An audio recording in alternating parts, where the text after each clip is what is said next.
Hello, hello. I am Cassie Brown, and I am thrilled to welcome you to the Amplify My Impact podcast. After years of consulting and managing programs for some of the top entrepreneurs, CEOs, and marketers in the industry, I am on a mission to expand our contribution, to grow, scale, and create more so we can do and give more.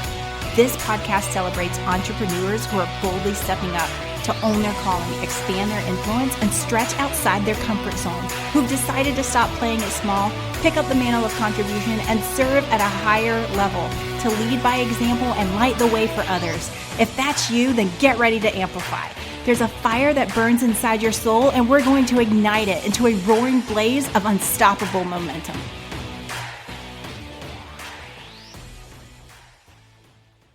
Hey guys, Cassie Brown here, and welcome to another episode of Amplify My Impact. Today I have two incredible brothers with me. You may have seen their live show, Content is Profit, on every platform known to man, famously live stream on Facebook. Luis and Luis Comejo, the Biz Bros, are here, and I am so excited to get to know them, their backstory, their mission, where they're going, and cracking the code of Omnipresence and what it means for us as impact-driven marketers. Guys, welcome.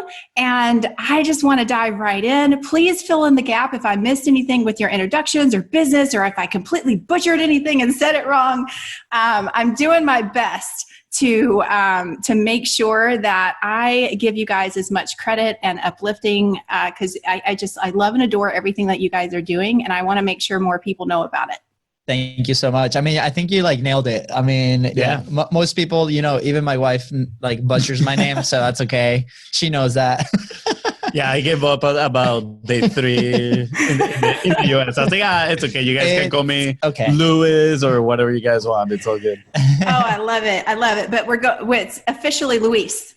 Yeah. Yes. But you guys have a story on the way that you guys distinguish yourselves, right? Yeah, that's true. First, because I do know the backstory of why you were both named Luis. So start us off right there, and then how we can differentiate you guys through the podcast so everybody realizes who's talking when. But I'm just really excited to share your story.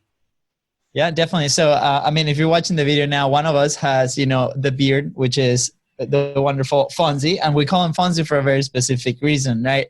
When we first came to the US, we both are from Venezuela, and my full name is Luis Daniel, and Fonzie's name is Luis Alfonso. So back home, both names work as your full name. That's it. So everybody calls you that.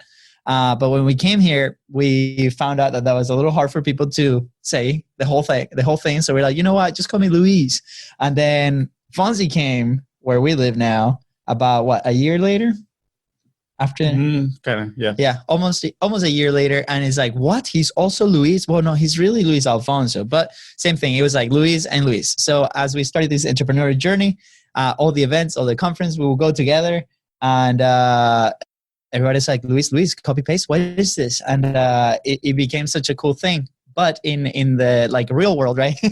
We work together, obviously, and we're like, we need a way to distinguish ourselves. So we grabbed a childhood nickname for Fonzie that we started calling him after a couple of trips, which is Fonzie, which he hated at first. I hated it at first. I wasn't a fan of it.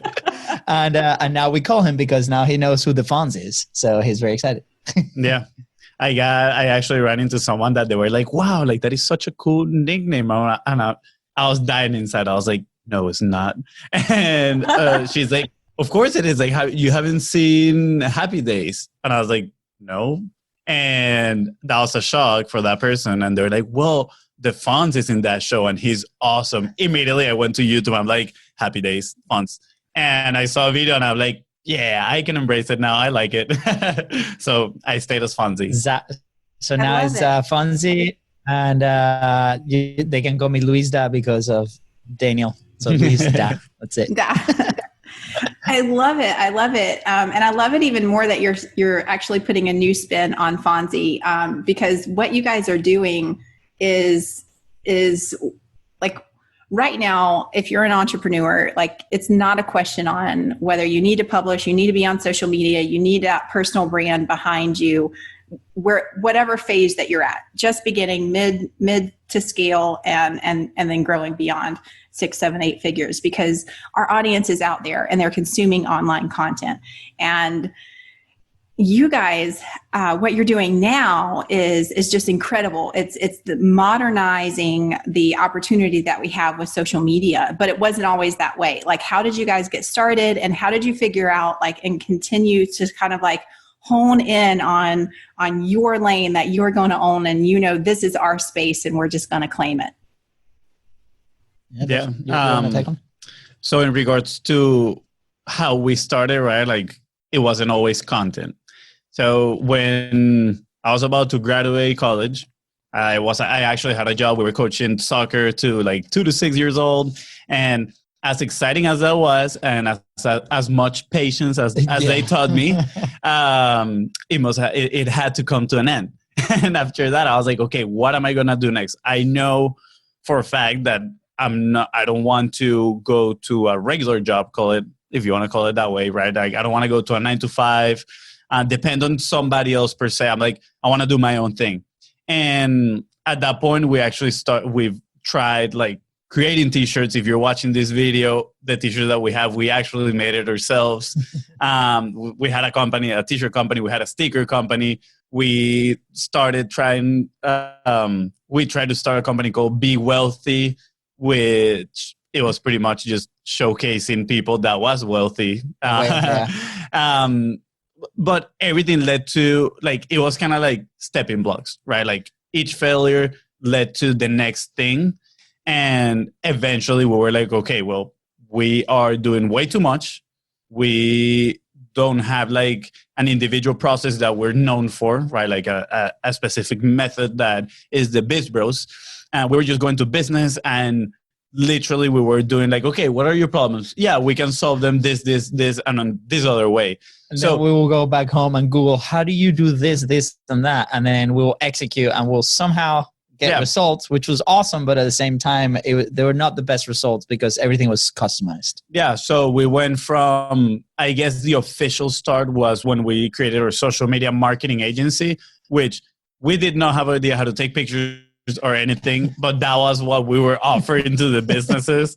So, I mean, if you're listening, don't be afraid to start, because that's how you're going to learn at the end of the day. Yep. But that journey took us to ask us a question that was, okay, how can we do something that we can replicate and scale and that we're known for, right? Like, because we're trying to find out these different solutions for everybody. So we're putting all this big amount of work for each one of our clients. And I mean, obviously you still need to put a huge amount of work for each one of your clients and effort. But since it was all different, we were all over the place and we had no processes. It wasn't scalable at all. It was very frustrating too. I mean, we had several conversations to where like, is this the thing that we really want to do, right? And it was not just one time. It was multiple times that we sat down. And because we weren't sure, like, I think also we're like very... we like a lot of things. So we're like, oh my God, that sounds amazing. Let's try it out. Right. And then I think we label ourselves as starters. we now know that we start a ton of stuff. And then it's like, okay, can we finish? Can we pull through? So that conversation of like, what is the thing that we can actually continue to execute, that we enjoy the process? That was another big lesson there, that we started enjoying the process, and that's why we landed where we are now with content. Yeah, I mean, I remember one day we actually sat in front of a whiteboard and we're like, okay, let's pretty much paint all the pieces, moving pieces that we worked on up to this point. And one of those pieces was content, right? And when we started the business, that was like 4 years ago, before that meeting, I remember that I had in my mind, I know I have to publish. I know, I have to put myself out there. I see all these successful people doing it. I must do it. But I guess the fear, like looking back at the moment, I didn't know, but looking back now to it, the fear of rejection was so big. Like I was asking myself, like, what are my friends going to say? Like what are other people that don't know me going to say? Am I even an expert to talk about this, right? So I would put all these self-limitations, I guess, and I didn't take action until 4 years later when we were in front of the whiteboard and we're like, okay, like every conversation we're having with clients, they lead back to content. Okay, so let's focus on content. And I think that was the beginning of us creating content is profit and finding not only who we are, but the methodology that differentiate us from other people. Yeah. It's fun. Like that conversation came to life. I remember having a call. I think you were the one having that call, but when you told me, like my stomach just like flipped, was with one of her like clients that she was with us for a long time. We got different results and we tried different strategies with her, but she was super honest, and we love her for that, and we're still good friends. But she came and said, hey guys, just to be honest, like this is obviously business, but I feel like I'm your guinea pig. We're like, oh my God, we just got called out. Like, and at some point, like, yes, like she was, because we're like, as soon as we were learning something, we were implementing it. And she was so cool that she took it and she ran with it and she got amazing results. But at the same time, it got to the point where like, she's like, hey guys, like I need some kind of like stability. I need to make sure that what you guys are delivering as a product or as a service is what you say it is, right? Like we're adapting, we're moving. And that to me was, wow. It was like, literally they were hitting me on my face with a book. It's like, okay, is wake up time. What can we do now that is just like, we can systematize, that we can create a process around that gives results. And we're like, we need to start drinking from our own Kool-Aid. So that's why you see now the way that we operate, and you see the type of content that we produce, because what we do is exactly what we do for our clients. We're like, okay, we're testing it ourselves. We're going through this. We know the pain. We know like what needs to get better. So then this one process, instead of the 20 that we had before, is what we actually work with the people that we work with. Yeah. Yeah, that's awesome.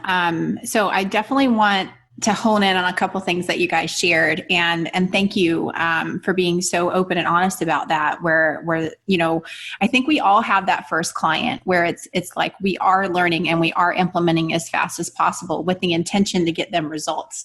I had the same, and I am so like just humbled that they trusted me enough to have that faith to literally like just let me implement like all of these crazy ideas, because it's with that first client that I actually was able to scale their business from not even barely making six figures to over $1 million, multiple at this point. And that's what we got our 2 Comma Club award for. Mm-hmm. And growing and scaling, like it creates partnership opportunities when there's that level of trust. And I love that you guys highlighted honing in and perfecting that one process instead of all of the 20, because us as entrepreneurs, like in learning, it's very, very open that we get shiny object syndrome. Like, oh, I can learn this and I can learn how to do this. But we can also do the same with implementing and offering services for our clients. Like I can. But once you guys found that lane of content, and that's sort of where I want to go, Rise, are just absolutely geniuses and masters of this craft. And I want you to kind of share and maybe bridge the gap, just in case someone's listening and they don't know exactly what the strategy of Omnipresence content really is. Yeah. So when we started this journey, right, like we will see people like Gary Vee, right, Grant Cardone, the same Russell Branson, right? And these are guys that publish consistently and have a very strong message. But, they have a massive team behind them that can actually create that sense of omnipresence. So we're like, okay, we need to model, like we hear all the time, like model what works, right? Go ahead, find out those little pieces that you can apply to your business and do that. So we're like, from the very beginning, we knew that we wanted to be omnipresent, right? Where our audience is. That's the other thing. Like, where is your audience? So after you find out where your audience is, like, how can I said, like, milk your content, like as much as you can, so you can be like, so you can optimize your time, right? So after, and Fonzie says this a lot, like, questions invite revelations, right? So we ask ourselves, like, how can we create that omnipresence effect? And we started playing with a lot of strategies on how to create the content, how to craft your message right off the bat, so it's easy for you to multiply your message across platforms. And we developed the M2M process, which is the one that we implement with ourselves and our clients, right? And that's basically, super high view is, we take a long form, either video or content type mainly podcasts or YouTube. And then from that video, we create a ton of digital assets, like Fonzie like to call them, like mini information packed. What's the one that you said the other day? It was awesome. The value packed bite size. Value mini packed content. bite size mini content. Oh my goodness. He's just like rolling with all of it. Yeah. And sometimes we actually, sorry for interrupting, but sometimes we actually like to call it digital currency, right? Because like nice. You are just literally exchanging it. You're just putting it out there and exchanging it for people's trust that eventually is going to lead to the frictionless sales. Yeah. And you know, like I come from a sales environment. Like I used to be in the fitness industry, selling memberships all day long. That's what I did, right? And we often say, or we often hear, right? It takes 7 to 15 points of contact for that person to actually listen to you and go there. And we went from a place of trying to convince people to a place of like, okay, this person actually wants what I'm offering, and content makes that so much easier. So again, questions in value revelation. How can I create all these points of contact of value that will increase the relationship with my potential customer, right? With my dream clients without spending too much time, right? So we flipped the script on how do we create the content, and instead of saying, okay, I got to post or I got to create, 30 pieces of content every week, let me think 1, 2, 3, 4, 5, 6, up to 30. That takes a massive amount of bandwidth in my head to just come up with those ideas. Let's flip the script. It's like, okay, I invest my time in one piece, but I invest my time very smart in that one piece on how do I create the message? What do I say, the way I say it, or the structure that I say it? So then we can grab that piece and create all that digital currency that Fonzie was talking about in a very smart way that then you can distribute in all the distribution channels where your audience is. So one cool example that we have is we work with a very big, a big real estate company here in town. They're about a $200 million company, 80 employees, and the CMO of the company was investing 20 hours a week in creating content for a full year. The CMO of the company. And this is a guy that clearly believes in content. Like he's like, this is the way they've seen results, but he was investing an immense amount of time. So I remember the first phone call that we had with him, and he's explaining all this process. And in my head, I'm like, oh my God, like this guy, first off, amazing that he believes in content. But second, like how crazy he has to be to invest 20 hours as a CMO of an 80 people like company to do this. So immediately I was like, hey, Greg, don't worry. I only need you for 4 hours. And he's like, what? 4 hours a week? Like for him, it was already like a win. And I'm like, no, I only need you for 4 hours a month. So from going from 80 hours a month to only 4. And actually, I think I made the count the other day. We're tripling, almost quadrupling the amount of content that they were creating at that time with amazing results, which was awesome to see, right? That was a massive win. We gave him the time back, and we often say, time is invaluable, right? That's even more valuable than anything else. So I think that's the secret sauce and what we've been implementing, year after, the last few months that we started like doing this, right? That's awesome. And I want to draw attention to one thing, because you and I, we've talked a lot before hopping on here to record the podcast episode. There's a huge difference between just creating content and noise versus value-driven content. What's your opinion on that? I mean, I agree. And let's say, I'm not going to say I disagree. I think they intertwine in certain points as well, because at the end of the day, you do need to make noise. But if that noise is valuable for people, right? Like they're going to get it. They're going to start trusting. They're going to start giving you their attention. Because at the end of the day, I don't know who coined this term, but we live in an attention economy. So if you can get people's attention, eventually, hopefully with the right message, if you are delivering the right value, they are going to give you their business, right? But I think it starts part of the process with being noisy in a way. So yeah, so it's funny because like we always hear, hey, provide value. And then it's like, what does that value look like on the screen, right? On my phone or like whatever you're publishing your content. What does that mean?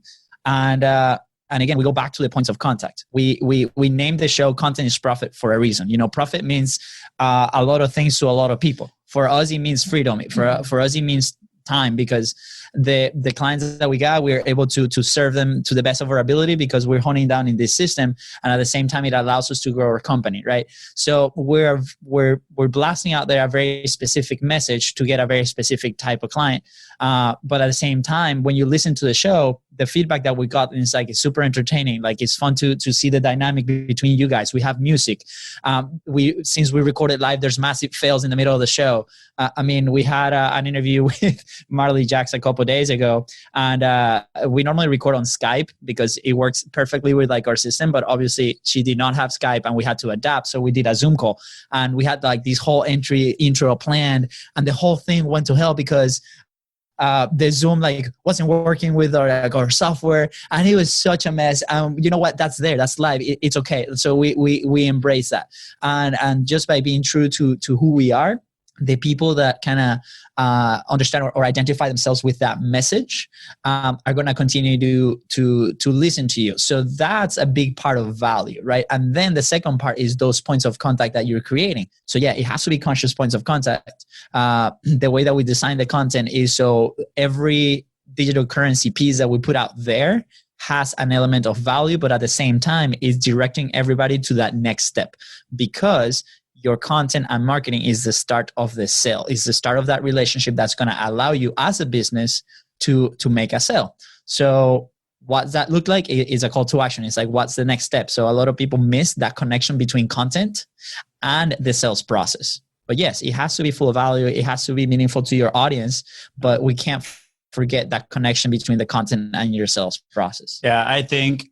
looking back to it, I've seen so many really good marketers lead with noise and then get my attention and immediately deliver so much value that I'm like, okay, I'm gonna binge watch every single piece of content that you have out there, right? So in a way, I can remember like one of the first ones that comes to mind is Billy Genie's marketing, for example. I remember a long time ago, he actually came out with an ad of The Wolf of Wall Street. Right. Mm-hmm. And I love that movie.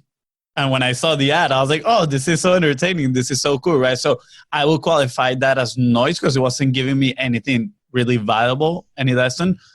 But I saw it and I was like, wow, who's this guy? You know, like, he's creative. Let me see what else he has.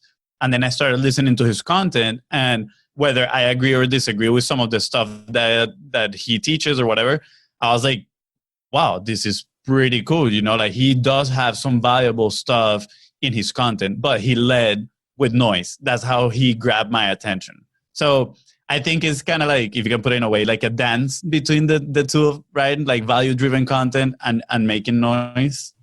Yeah. Yeah, it tends to be like a touchy subject for a lot of content creators, right? Like, it's and we love having these discussions because it allowed us to, okay, see what people are thinking. Like, this is great. It's creating conversations, which is gonna. Yes. Yeah, I think, and I think that's the piece is that attraction and the conversation, connection, engagement, right? It goes beyond like a talking head and I'm just going to talk at you. We're going to have this conversation together. We're going to interact and we're going to have a relationship. So I think that is that key piece. And when we talk about relationships, like, you guys have an incredible just duality in the way that you work together. So I want to definitely highlight that here. Like, what is it like working together as brothers, but also ultimately business partners? Well, as soon as the camera turns off, we're going to start fighting. Like, God, no, why? It's been definitely an interesting journey. I mean, we're almost 4 years apart, 3 years apart. So growing up, right? Like, we didn't have the same like group of friends, or, he was my little brother, right? He's like, I'm too cool for you, man. Sorry.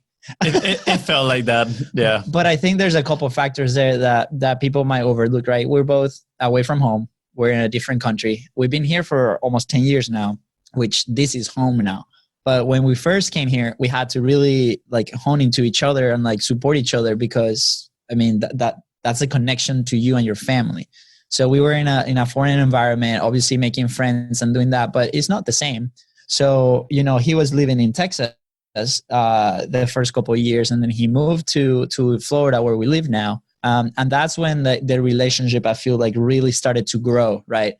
He was doing his thing. He almost played professionally soccer, which is awesome, following the dream that we had. And but at the end of the day, we both have a similar goal, a similar mindset, because of the way that we were, raised, that we were raised. And that's the initial sync, right? And once you sync that, and we're like, okay, let's go on this journey together. It's been a massive growth. The last 5 years have been incredible, but because we have that common goal, we are both able to maybe not ignore, but learn from, the setbacks that we've had. And because we both agree that we need to have a growth mindset from start to finish, and we don't know what that finish looks like, is continually evolve. And we worked on our not just relationship, but like interactions and different strategies, and we're respectful of each other. Yeah, and I mean, I think like any other good relationship out there it comes down to communication as well. Because at first, when we started, we actually weren't communicating as much, and we were having a difficult time, not between us as brothers, right, but like in the business. Yeah. So whether you have a partner that is your brother or not, or friend, whatever, like it comes down to communication. Because once we started talking, okay, what are the solutions, right? Questions in better relations. What are the solutions? What are the problems that we're having? How can we go ahead and tackle these problems inside the office? Like that's when it all started like changing and moving forward. So yeah, I think of course, being brother, like it helps. Yeah. Even though I'm still mad because when I was like 13 years old, he punched me in the stomach and took the cereal away from me, but no big deal. I didn't. This is a story for another show. But it's certainly fun, right? And again, I think we do have the advantage of being raised in the same household. I guess we both have a growth mindset. We extremely similar interests. We're pretty much, I think we like everything. There's very little things that we dislike. Yeah. So we're willing to like explore different topics and discuss about them, which makes it fun. There has been like a thought in my head, like since last time we talked, you said that you wanted to explore, this relationship as business partners, right? And there's a lot of people that say, hey, find that business partner that can play in the areas that you cannot play. Right. And even though we have, like, he's very technical, he's really good at the video side, at the technical side. Right. I feel like my strengths are more like on the people side, like the relationship side. So even though we found that the way that we operate is very similar, and I think that has been a huge advantage because we have the same north, right? And our why is the same. Our why is so powerful that even though like some days we're going to have bad days and we have to understand that that's going to happen, one day he's going to come in and he's going to be grumpy. I'm going to be grumpy. And just understanding that might not be the best time to complain about something that went wrong. It's like, okay, let me give him his space, right? We learned that with time, but at the same time, because that why is so big, and then understanding, okay, we have our strength. We are very similar. Now, who else can we bring to the team that can help us? Because we identify that we're starters. We need an operator, right? So we're in that process. We're like, okay, we identify that we're really good at these things. What's that third person that can help us on, like, supplement, that missing piece? So it has been like a really interesting and fun process too, along the journey. So yeah, it's funny because I love embracing mistakes. I think at first I didn't as much, or at least I didn't consciously. But I think the fact that we grew up athletes playing soccer all our life, you're constantly failing. So, but when I started looking at it with different eyes, it just changed something that it was like, you know what? It's okay whether I fail or someone else fail. Like I know it's not a mistake. It's not. It's not complete failure, right? It's an opportunity to get better. So I think we have that. We see that in each other, that we are like, oh, like he did something that maybe I consider a mistake, but I know it's an opportunity for him to grow, right? So like, how can I help him actually grow with that opportunity as well, instead of like blaming and like, oh, this is your fault and all that. So again, it comes down to communication. I hope that answers your question. No, it totally answers my question. My next question is, what is your true north? What is that why? That's a good question. So actually, I'm gonna take over this one a little bit because it's funny. So one of our clients, he has a life coach, right? And he actually talks about her a lot. So I went on Instagram and I reached out to her and I was like, hey, like this person talks a lot about you. And I really like what this person is saying. And I've actually started implementing some of the things. So thank you very much. And she answered and we started having a conversation. And she actually asked me this question like 2 days ago, right? Like, so Luis, what are you like up for? But not only in business, right? Like in life. And I was like, wow, that is, I feel like that is such a cliche question that people are like, oh, you know, like what's my goal in life? But people don't actually sit down and ask themselves the question and take the time to answer it.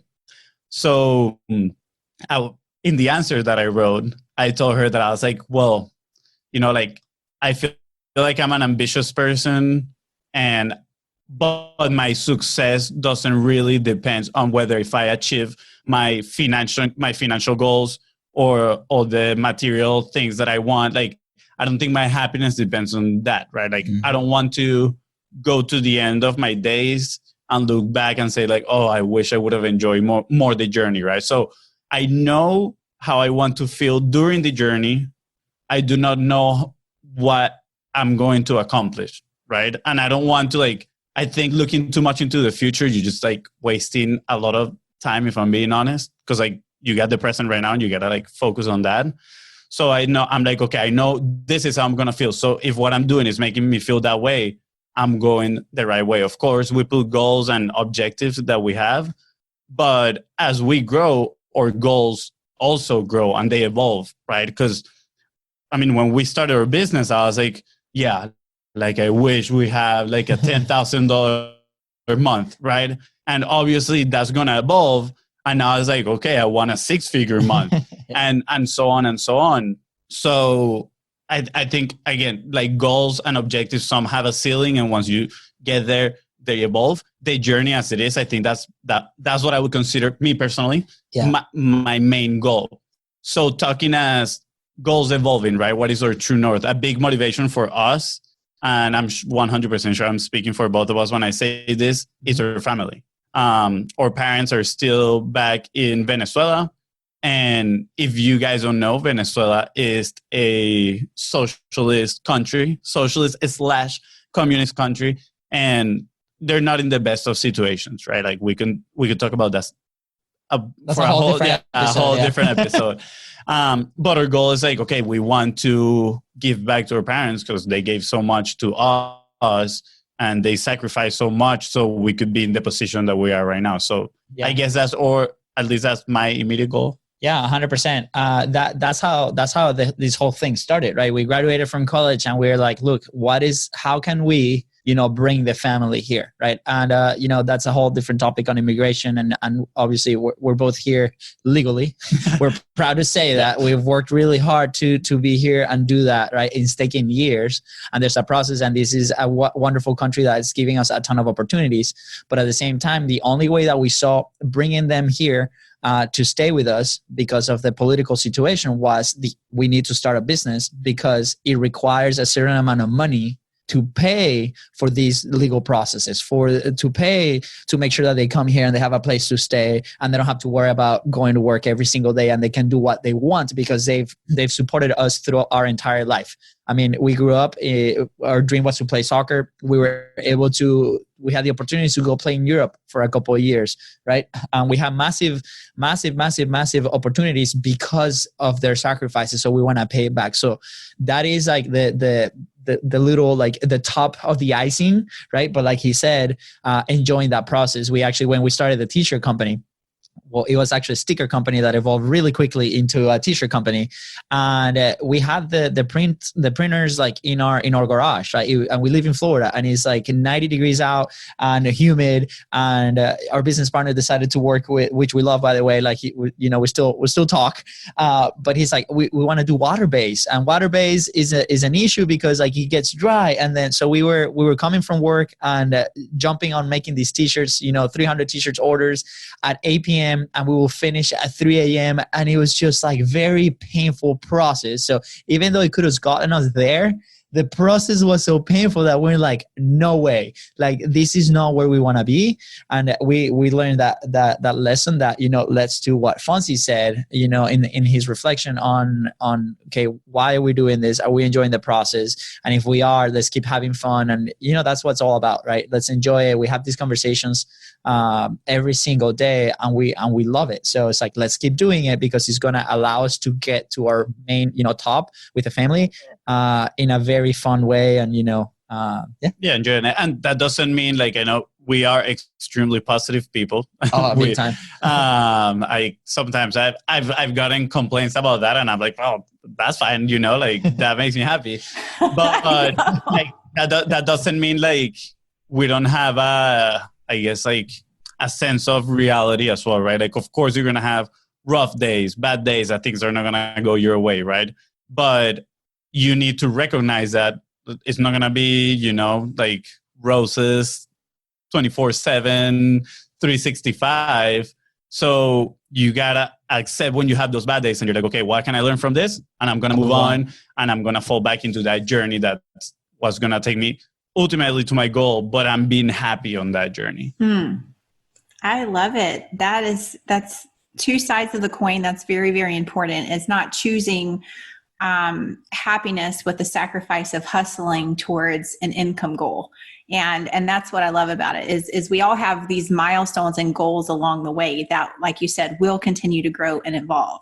But the one of the journey and just being like joyful and I'm positive too. Like I joke all the time. Like I've got my rose colored glasses. Yes. And Jorge will joke with me, because it's just who I am. And I decided a long time ago that I'm not going to let other people change me.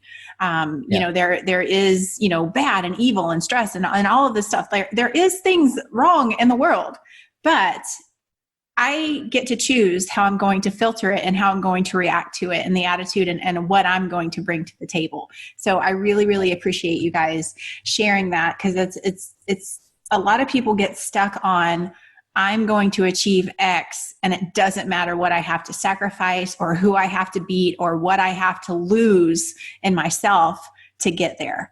So I love that's sort of like your compass along the way. Yeah, I would say that is something that is very difficult for like people to develop. And I don't say we have that. I think we are kind of like starting to discover that side, but being, like just looking into you and be able to reflect on those things. Because at first we were like, we're going to bring our parents, but we want to make just all this. And we were more just fixated on other goals than like just the journey, right? But I think when I started reflecting a little more, like it has changed some things, right? And honestly, it has make it way more enjoyable. Yeah. It's pretty cool. That's awesome. And I have a question too. And have you found that as you focused on the journey and that pure and simple joy of what you're doing with the talents and services that you're creating and providing for your clients, have you found that the goals and milestones and the income, that's also come easier? Yeah, actually, like we had such a hard time, if we throw the ball back at the business, like on the business side, we had such a hard time deciding what to do, right? The first part of the story and who we serve, right? We're like, oh, we don't want to be like the dietitians guys, right? We don't want to be the content for dietitians or this for this person. Like we love speaking to everybody, and we were okay. Can we be specific on some sort? And we've been very specific with the way that we create and this content, right? We produce this content, so we're unique in that sense. But we're now still able to help so many other people and different types and different backgrounds because we found that those principles apply to all these backgrounds. So yes. Through that journey of growth and reflection, we got to that place. And because we're so much clear on the message and who we talk to and how we do the things have evolved. And we actually were sharing this on a podcast the other day too. We've had the biggest month since we've started this month through COVID, right? And people ask us like, oh, how are you guys doing? We're here, dueling on whatever's happening. I miss human connection. And yes, we do work in the digital space and we develop relationship in the digital space.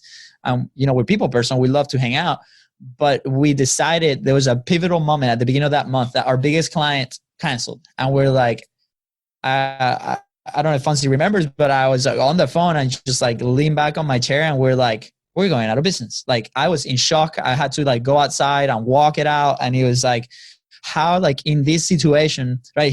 I will come back to the office and he's like, dude, are you okay? And I'm like, just like in trance, like just in shock because I did not know what to do. And that day, I remember that afternoon after chatting with him, like we had that process of like, hey, what's going on? That communication.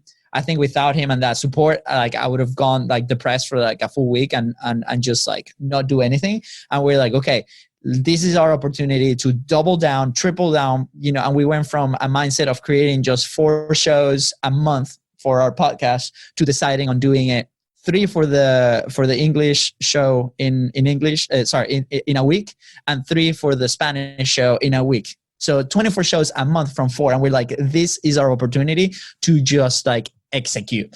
And that led to the biggest month that we've ever had. So like you said, yes, it relates to your business. And sometimes we don't see that connection. But now because it happened, we now believe that it is. So we had to have an element of belief right off the bat. We're like, this is it. We borrowed proof of concept from other people that have done it. And we're like, if they did it, why not us? So let's actually go execute. So it was an interesting process. Like this past month, I think like we've grown a ton just because of that. And we can't wait to, see where this leads. So it's been fun. Yeah. I feel like the more clarity we're getting in the journey of like who we want to help.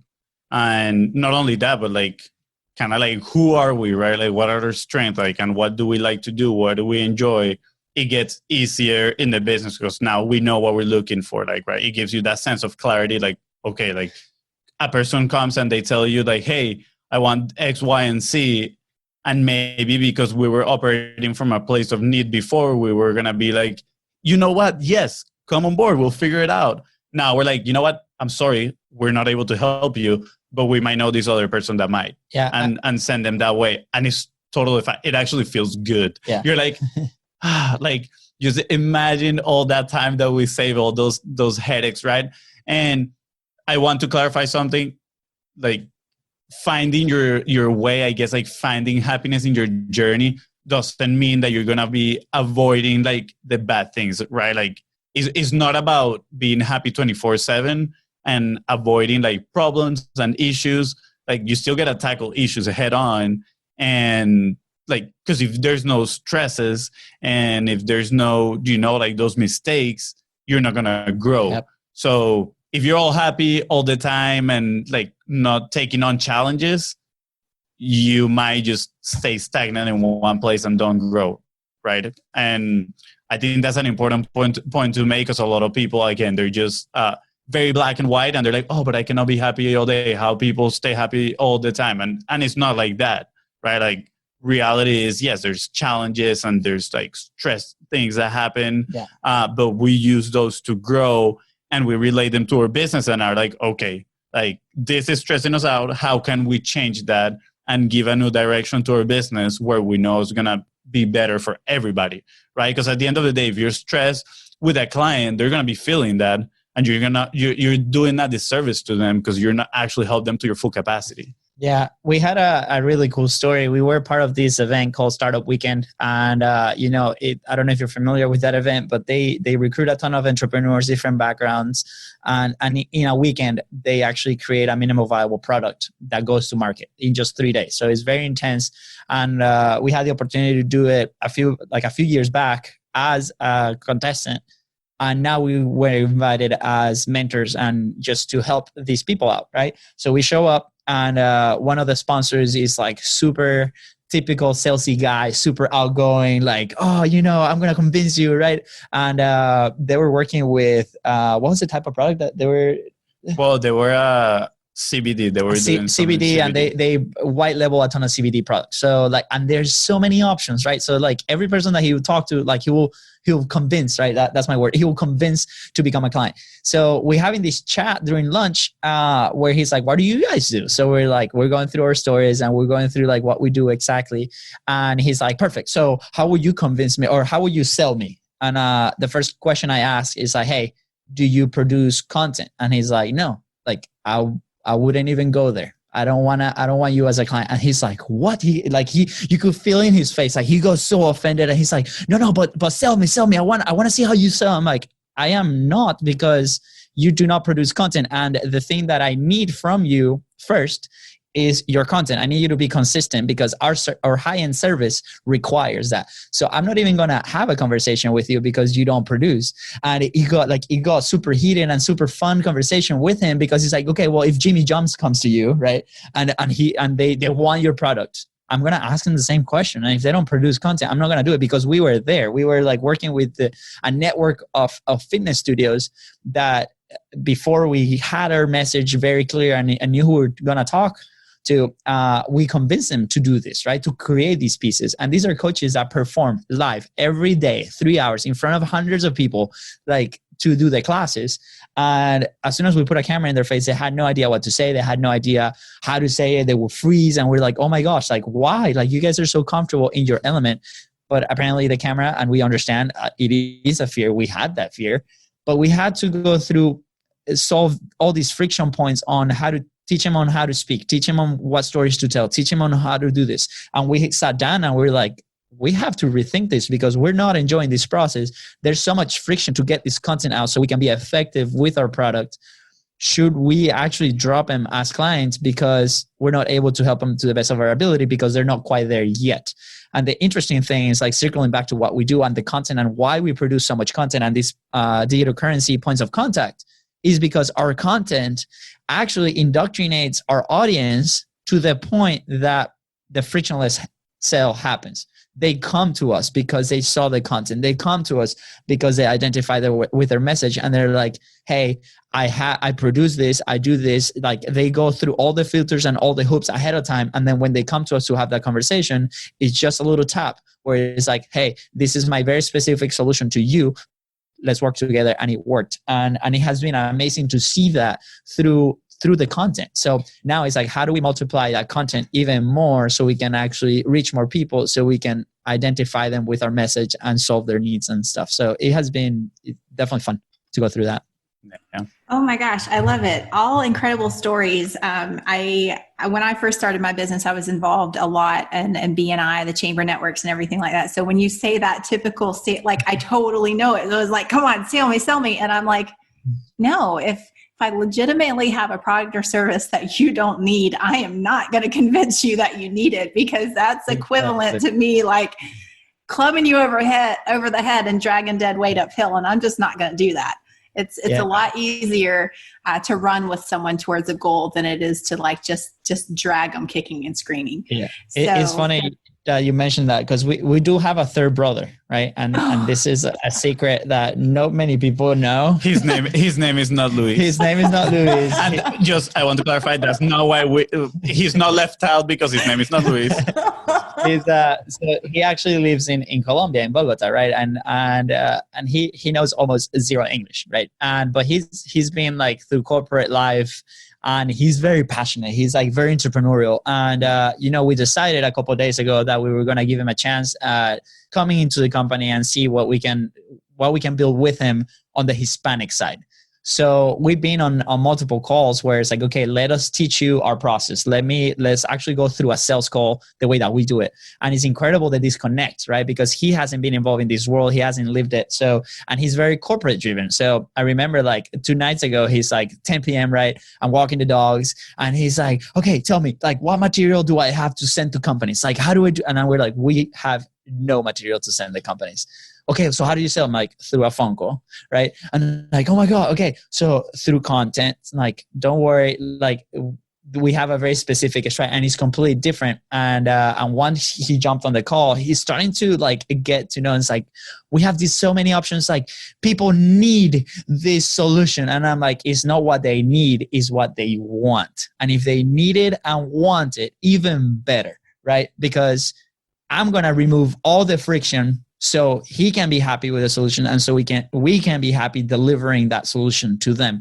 And I think for a lot of people, and I saw it with him as we were having these conversations, it's very hard to see, because we go out there and we're providing the solution that we believe is the best solution that we can offer, and we see all these people missing out on the opportunity, and we're like, oh my God, but just if you do it, and just making peace with that fact that not everybody needs it, and you should only serve the people that want that solution, was very hard for us. And now that I'm relaying it to a third, right, that is actually going to go after these dream clients, made us make it very clear. And we're like, look, this is the way that we work. There's plenty of tactics and strategies and stuff, but we don't feel comfortable with that. We've developed this system that works. How can we now multiply and make sure that we're having the right conversations, and just being okay with people saying no, because that is just an opportunity to learn why they say no, so we can then tackle the next person, right? So it has been a really interesting process on that end. Oh my goodness. I feel like we had 3 phases of this podcast interview, and it's incredible. And I could go a whole nother hour, if not multiple days with you guys. So I really, really appreciate your time. I want to leave the last thoughts to you guys. Where are you going? How can we find you? How can we work with you? If someone's listening to this and they have that connection and that relationship, and that's what I love about content too. It's the opportunity to get to know someone at their core, their personality, their foundation, and their values. And for me, like, the level of integrity is really, really important. And it's just so amazing to see the work that you guys do, to see how passionate you are, not only with your family, but in the business and the way that you serve your clients. And that is such a beacon for more businesses out there, is you can structure yourself in a way that is impact and integrity driven and be profitable, still step into your purpose and enjoy the process along the way. So, like, please share, where can we watch the show? What programs do you guys have? What's coming up? Like, all of that good stuff. Give us the details. Yeah. So right now I'll say our main core offer product that we put our full focus on is called Content Momentum, which is, we help people, right? If you have any type of long form content, that being a podcast or a YouTube show, 20 minutes, 30 minutes or more, that's where we come in, right? If you like that team that is gonna give you that omnipresent sense, right? It's gonna turn your content into value pack, bite-sized content. That's where we come in with Content Momentum. Or plan that we're actually building it right now is, we want to serve people that maybe are not there yet, right? They like the frequency and consistency. They see the value on content. They know the value of content, but maybe they need a little kick in the butt to say, okay, this is how I'm going to do it, right? And that's going to be the next thing that we're planning, actually, and it's called content coaching. And we call it content coaching because of the kick in the butt, but it entails way more than that, right? No, it's like an accountability plan for you, specifically, so you can get consistent at publishing. Yeah, I'm going to give you an example of that. We had a wonderful call with a relationship coach in Germany, and she jumped on the call, and she built this business, and she's been like all over the world. And it was awesome to see, what her next step is. And obviously right now, with the current situation that we're living in, a lot of people are migrating to online and they don't really know what to do. Like, there's so many options. There's so much noise, right? And we were there. So we're like, look, all you need is some direction, right? You need executable steps. You need action points that you're actually going to be able to do it. So we talk a lot about the minimal viable content. For us, that was going live for 45 days straight, because there's no editing, there's no friction. Once you put it out there, it goes out there. And we wanted to achieve that consistency. So, we went through a whole conversation with her that she's like, okay, I know that publishing is the way to go. I just don't know what to do. What should I do? Like a post, a picture, a quote, like a graphic, you know, my Instagram. And I'm like, well, first off, where's your audience? So it's like, okay, well, I'm connecting big time on Facebook. There's a lot of people and there's a lot of conversations there. All right, perfect. What is your favorite type of content to create? And she's like, honestly, I really enjoy videos, but you know, I've been publishing a lot of like quotes and stuff. And like, why are you doing that? I'm like, well, I don't really know. Like a lot of people, they just see what's happening out there and they're like, I'm just going to model. Right. And that's okay. That's a first step. But I'm like, okay, so why haven't you been publishing consistently? Because she stopped and she was very regular. And like, well, it's just, I don't have the time to create these pieces, right? Because like she was working on her own thing. She didn't have a team. And I'm like, okay, so what can we do that can remove that friction? And she's like, okay, I feel like video might be a good option. Perfect. Are you okay with going live? And she's like, I don't know. I never really done it. I'm like, okay, well, are you okay with trying it? And she's like, perfect. Like, perfect. I'm going to give you a challenge because when we first did our 45 live, it took us 20 days of straight consistent content. And I'm telling you, it was 5 minutes a day. That's it. Like it wasn't like a long form video like we do now. And at day 20, we got so much business that we had to stop and, you know, build a system to support that and then go back at it. Right. So I'm like, I'm going to challenge you to do it for 45 days. And her eyes just like, whoa, open, like what? 45 days? And I'm like, don't worry. Just like we need consistency, right? That's the first thing that we need to achieve. And after that, we can build up on that. She calls me 6 days after and she's like, Luis, I had to stop. You know, I'm getting all like these comments. I'm like, her like 5th video like went viral in her world. And she's like, all these coaches are like calling me out because I'm giving so much information and so much value like up front. And I'm like, perfect. That's exactly what you want. Right. And are you delivering value to your people? Like, are your people enjoying it? And she's like, yes, they are. I'm like, okay. But she was in a place where she didn't feel comfortable continuing to do this. So I'm like, okay, what's the next step? I'm like, make an offer. Just ask them, like, what is the next step? Have him on a phone call. Like, how do you sell?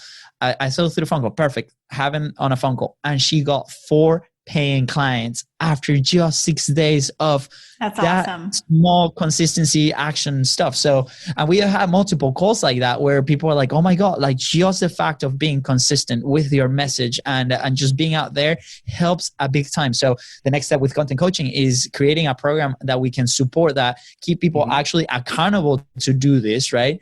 To actually hit the publish button without any friction, because that's the first step. And once they start seeing the results, is building a system around that can support that consistency, frequency, and message that is going to take them to that next level. So we've seen a lot of opportunity, a lot of people that we've been having these phone calls with, they're loving it. They see the results, and those are very quick wins that we can give to people. And it's very rewarding on our side too, to be able to do that. So I think that's the next step. I love it. For people to find us, I think the best way is to get to know us is the podcast. Go to Content is Profit. You can find it on Apple Podcasts, Spotify, Stitcher. And then if you want to see the show live, you can find us on Facebook at BizBros Co.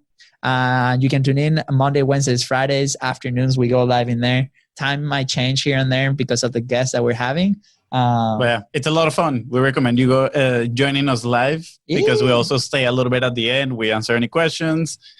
We just make fun of each other too. So that's always good. I love it. I love it.